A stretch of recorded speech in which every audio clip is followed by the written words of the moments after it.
So this is one of the oldest human-made high-rise construction, and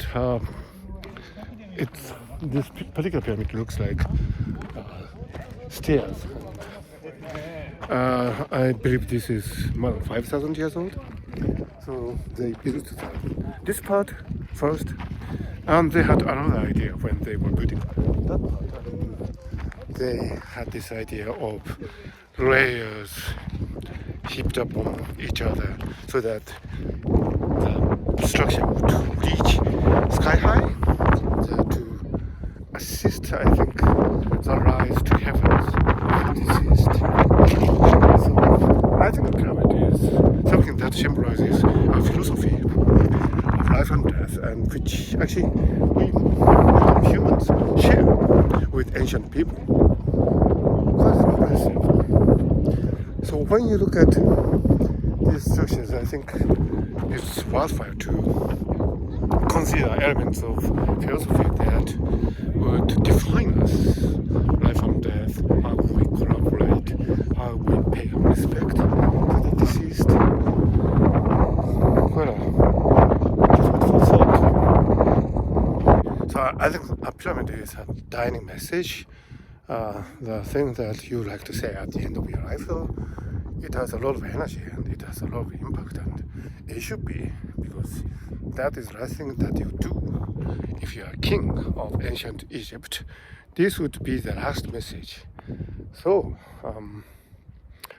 naturally you take a great care, and you put all the energy available to you as a king, and this is the result.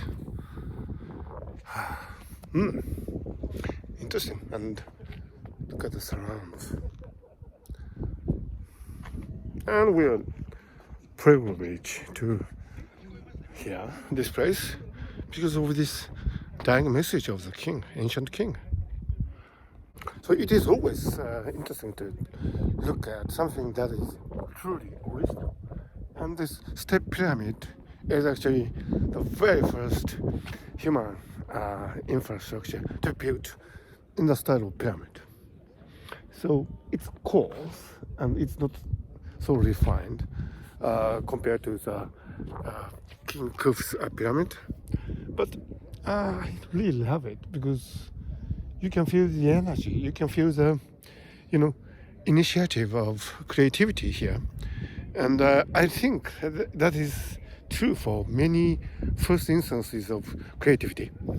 When people create something new, they tend to be rough and not so refined, and not even not defined, as I made a Freudian slip. It's quite wonderful to be here. It's always inspiring to think that always pyramid building was started here. This is the origin of everything that is ancient Egypt as we perceive it today. So I'm inside the step pyramid. Wow, quite amazing. So about pyramids, what is really impressive is the inside structure, and it's really moving to see that the construction of the inside structure started with the very first pyramid, the step pyramid. So inside the step pyramid, there's this very deep vault, which is astonishing. Look at this, very deep vault. Wow. My tablets are having a great time riding on the camel. I did that last time I came here. So it's anyway, the step pyramid has been a great source of inspiration for me, and so. But look at that. There's so many. This is a desert, and you can see the pyramids over there in the distance, and so it's quite an inspirational sight. I can see two distinct pyramids over there, and one pyramid seems to have a distinct shape with the slope changing up in the middle. So this is quite interesting. So I'm in the inner chamber, and it's so beautiful. The stars on the ceiling. Wow. Look at this.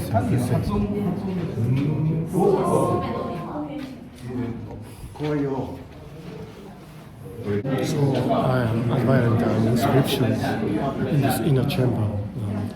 The stairs above them, so it's quite impressive. It's so beautiful. I can imagine the grandeur of this place. When the crowning was, wow, look at that. The blue color. It's wonderful. So that was the funeral complex of King Unas, and the pyramid inscriptions were really impressive. And if you look at what remains today, you can imagine what it used to be like, with all these beautiful colors and aesthetics. And I think these people went to really great lengths in bringing these artworks together to pay respect to the deceased king, or even before he dies. I mean, the preparations would have started while the king was still in reign, and so shows you how far we can go as human beings if we put effort into these things. And so, as I have been saying, this is a dying message, the strongest of all biological signals, and it's quite interesting to observe it and inspiring.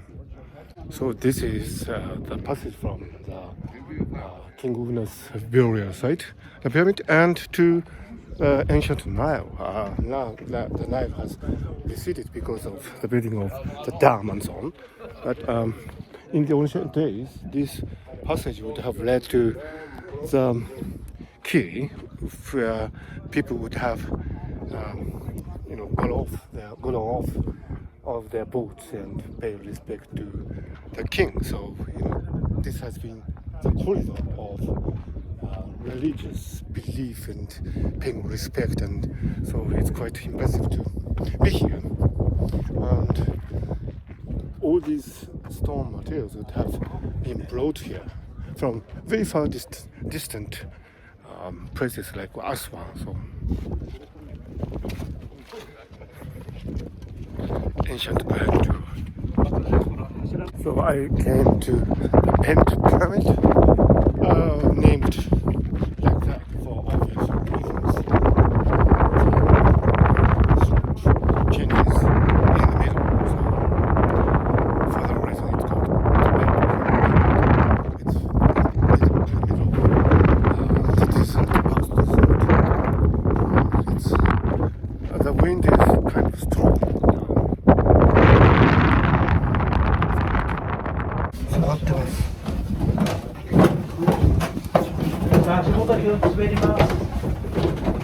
So I'm in the tomb space of the Bent Pyramid, and it was really hard to come here.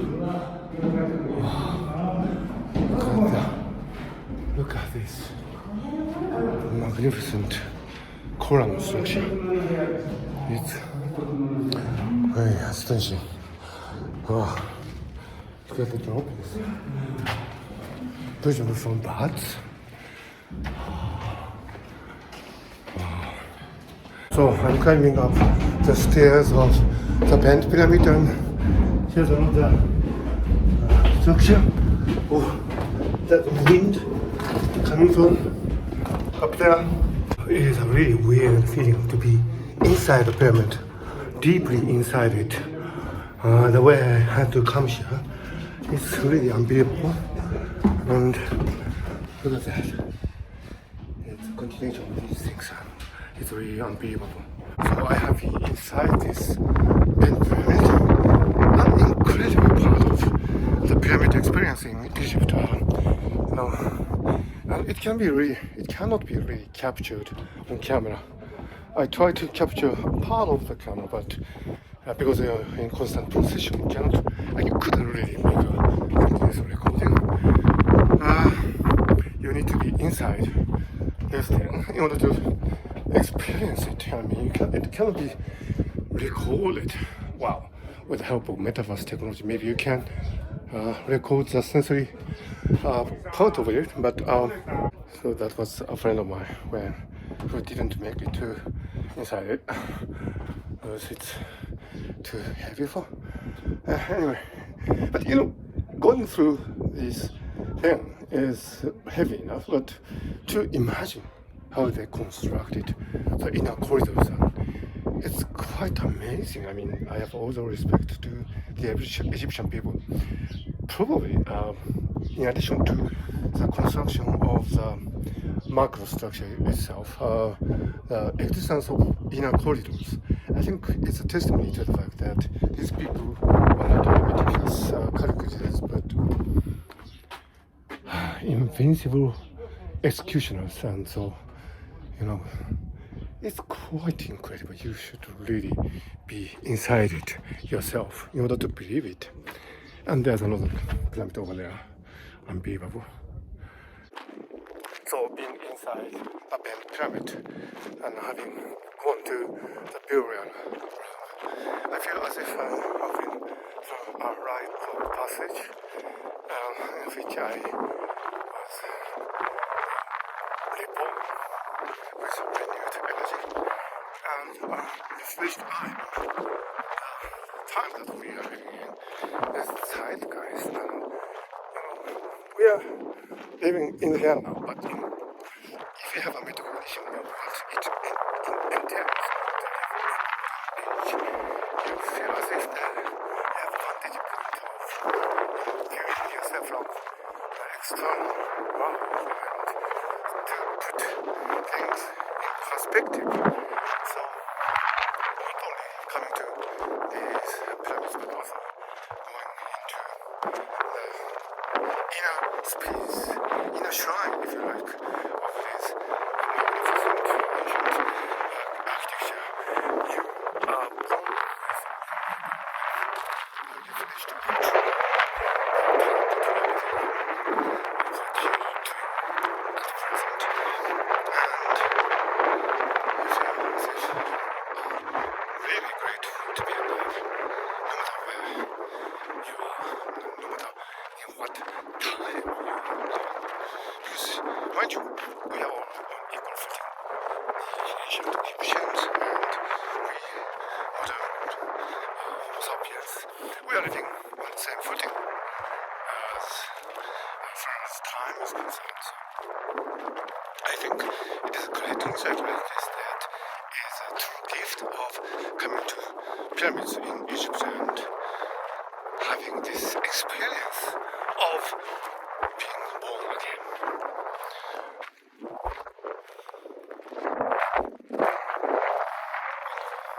So I'm on quite ordinary street, I think, in Cairo. Because of the schedule this time, I don't have that much time to throw around in ordinary streets like this. So I have been having lunch with my friends over there, and I'm just taking a stroll after the lunch. And this is a really rare occasion to immerse myself in the environment in Cairo. And there are so many dogs. Wonderful, there are so many dogs. And I attracted to this old building here. I don't know what this is. I thought it was a mosque, but probably it's not a mosque. It's interesting architecture actually. And there's this shop there with Coca-Cola sign. And it's quite interesting to observe the structure. So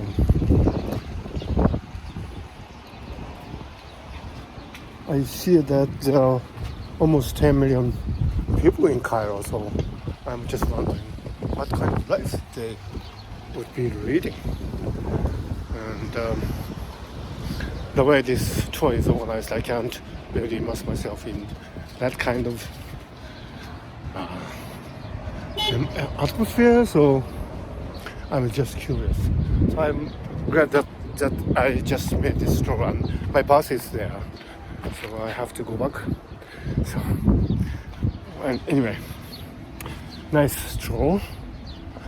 I always like to immerse myself in these kind of circumstances. So